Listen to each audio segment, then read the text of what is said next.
Before this video begins, make sure to subscribe and turn on notifications so you never miss an upload. Also, be sure to check out my affiliate links down below so you can get discounts on different car mods and products. Alrighty, let's get into the review.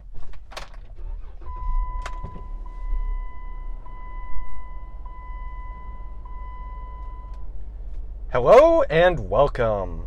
Today we are reviewing a 2016 Jeep Wrangler Sport. This is a two-door model, finished in white with a black leather interior. I would like to thank Flood Ford Lincoln in Narragansett, Rhode Island, for allowing me to both review and test drive this Jeep. A test drive video will be out soon on the channel.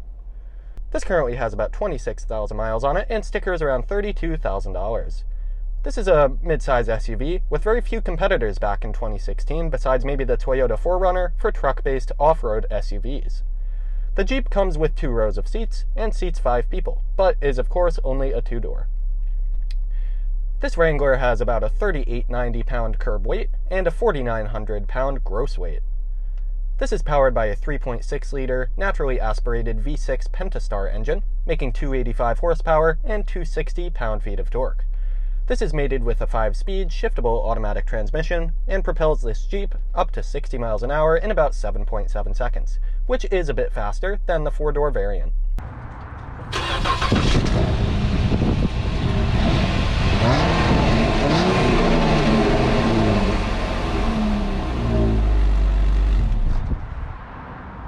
This of course comes with a full 4-wheel drive system with high and low settings. The MPG on this is about 17 in the city, 21 on the highway, and it comes out of an 18.6 gallon fuel tank. As for wheels on this Wrangler, this does have an upgraded package, so instead of riding on 16-inch Steelies, this rides on 17-inch alloy aluminum wheels with 255 tires all around. It also includes auto-locking hubs, with of course a full-size spare mounted on the rear tailgate. Additionally, there are 4 vented disc brakes front and rear. As for towing capacity, this can tow up to about 2,000 pounds, and it has a 1,000 pound payload. As for safety features in this Jeep, you do get front and rear rollover protection bars. So for the exterior, this is about 163.8 inches long and 73.7 inches wide without the mirrors. In the front, this rides on leading link front coil spring suspension, and in the rear it also has coils. This has about 8.8 inches of ground clearance from the factory. This comes with heated side mirrors, and those are powered. In the front, you get halogen headlights, and below that, you do get fog lights, as well as some tow hooks. All of the doors are, of course, removable, as well as the windshield, and the top here is a hard top, so it comes with what's called the Freedom panel. So, as you can see on screen right now, there are a lot of different little levers you can pull, and then you will unlock that. And then it's like you have an unlimited sunroof.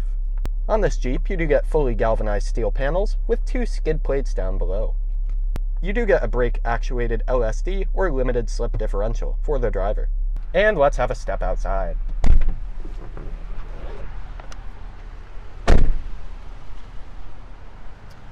Alright, so here in front of the Jeep Wrangler, it looks pretty traditional, has the typical 7-slot front grille of most Jeep models.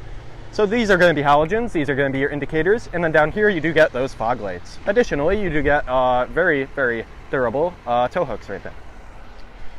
Over here, of course, it's going to be white. You get your Wrangler Sport badge and also trail-rated 4x4 badge. Here you get some black plastic side skirts, side steps, and also some wheel well fenders. Here are those wheels. They look pretty nice to me. They look like a traditional Wrangler.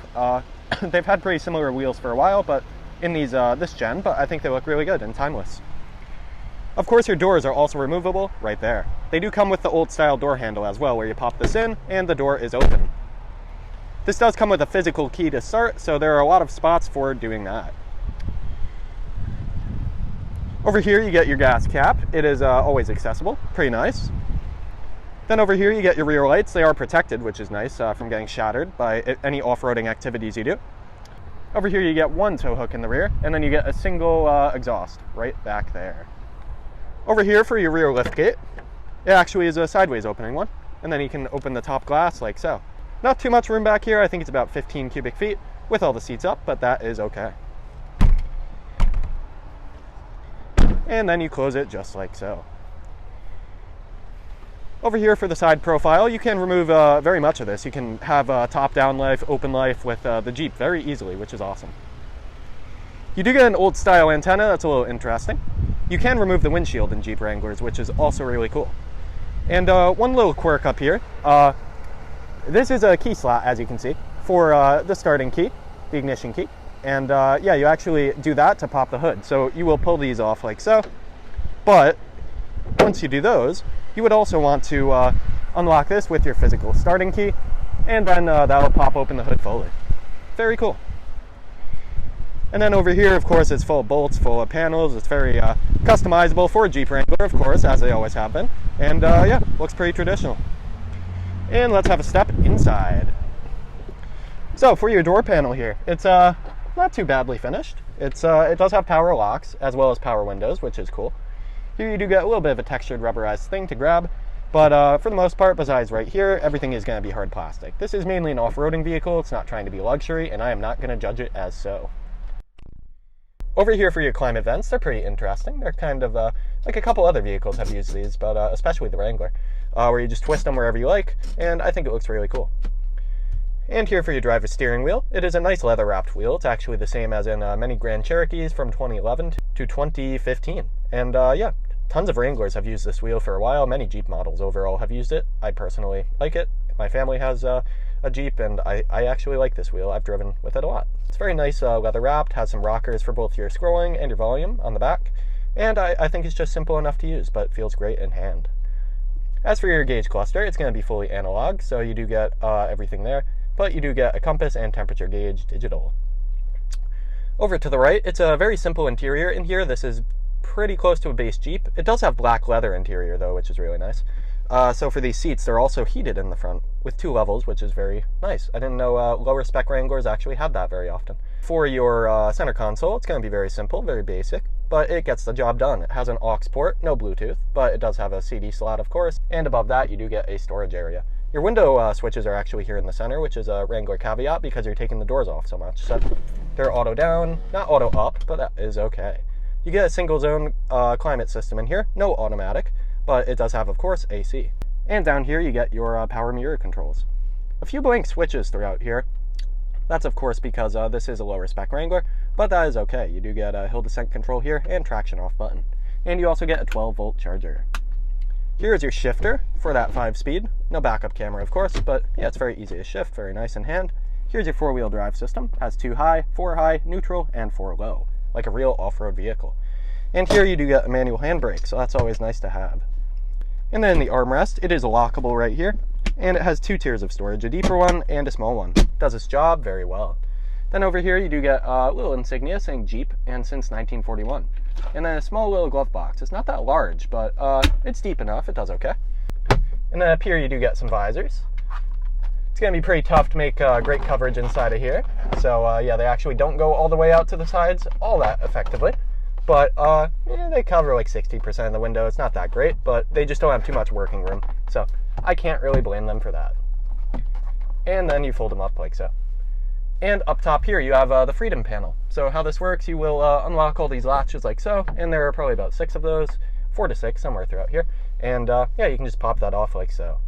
Here you get a little Easter egg with the Jeep insignia. And then here you get a nice industrial grab bar, another one here, and yeah, that's so if you have the top down, then you still have a lot to grab onto. And yeah, you do get an 8-speaker system in here, a couple up here, I think tweeters, and then over here in the rear it does continue, and up here is where those are mounted. As for fit and finish, it's not too bad. It's an off-road Jeep Wrangler. It's not meant to be a luxury vehicle. It does perfectly fine for itself, I think. It also has some like catch baskets in both the doors and also in the center console, so you can hold more stuff. There are a few compartments around here, which is nice. And then in the rear seats over here, it's a pretty good room actually. I've sat back there, I'm 6 feet tall, and I can fit comfortably. Headroom is endless because of the high roof, and the knee room is actually pretty good as well. Alrighty, so for my final thoughts on this Jeep Wrangler, I think it's a really interesting vehicle. Of course, the Wrangler has such a history around it, such a strong community, and I personally, on my own opinion, I really do enjoy Jeep Wranglers. I think they're a cool vehicle. And inside, I think they have just enough creature comforts in this generation. A bit lacking, but this is, of course, a sport-based trim, basically. I can't judge it too harshly on that. And then at some point, I hope to drive the next gen, starting I think in 2018, and up when they added a lot more technology. Alrighty, that'll just about wrap up this review of the Jeep Wrangler. Thank you to Flood Ford Lincoln in Narragansett, Rhode Island for allowing me to both review and drive this Jeep. Coming up next, for my recording, I will be test driving this Jeep Wrangler, so make sure to check that out, coming out soon on the channel. As always, drive with passion, and take care.